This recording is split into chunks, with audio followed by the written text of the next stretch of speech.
Praise the lord. ప్రతిరోజు పరిశుద్ధాత్మతో కలిసి నడవండి అనే కార్యక్రమం ద్వారా మీ అందరికీ కూడా ప్రభువైన యేసుక్రీస్తు నామం పేరిట మా ప్రేమపూర్వకమైన వందనములు శుభములు తెలియపరుస్తుంటున్నాను.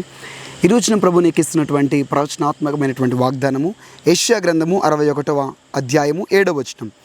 మీ అవమానమునకు ప్రతిగా రెట్టింపు ఘనత నొందుదురు. ఆమెన్. నిందలు అవమానముల గుండా జీవితం కొనసాగుతుందా? అవమానముల చేత కన్నీరు విడుస్తున్నావా? ప్రభు చెప్తున్నాడు, ఏ మనుషుల మధ్యలో, ఏ ఇంటి వారి మధ్యలో అయితే, ఏ స్థలంలో అయితే, ఏ ఉద్యోగం చేసే దగ్గర అయితే నువ్వు అవమానపరచబడ్డావో, చేయని దానికి కూడా కాని దానికి కూడా అవమానకరమైనటువంటి నిందను నీ మీద వేశారో, ఎక్కడైతే నీకు అవమానం కలిగిందో అక్కడే నీకు ఘనతనిస్తానని ప్రభు వాగ్దానం చేస్తున్నాడు. నీ అవమానం కలిగిన చోటనే ప్రభు నీకు రెట్టింపు ఘనతనివ్వబోతున్నాడు. నీకు అక్కడ సన్మానం కలగబోతుంది. హల్లెలూయా. ఎక్కడైతే నీకు పిల్లలు లేరు, నీకు ఇంకా వివాహం కాలేదు, నువ్వు తక్కువ దానివి, నీకు జ్ఞానం లేదు అని చెప్పేసి దేన్ని బట్టి అయితే అవమానించారు, అవమానం కలిగిన చోటనే నీ దేవుడు నీ పక్షం నిలబడి నీ చేయి పట్టుకొని నేను ఘనపరుస్తాను వాగ్దానం చేస్తున్నాడు. మీకు రెట్టింపు ఘనత కలగబోతున్నది.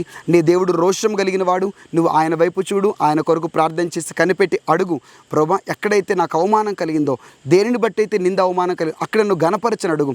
నిశ్చయంగా నీ అవమానం కొట్టేసి నీ ఘనత కలగబోతున్నది. కళ్ళు మూసుకొని ప్రార్థన చేద్దాం. యేసుక్రీస్తు ప్రభా మీకు వందనములు.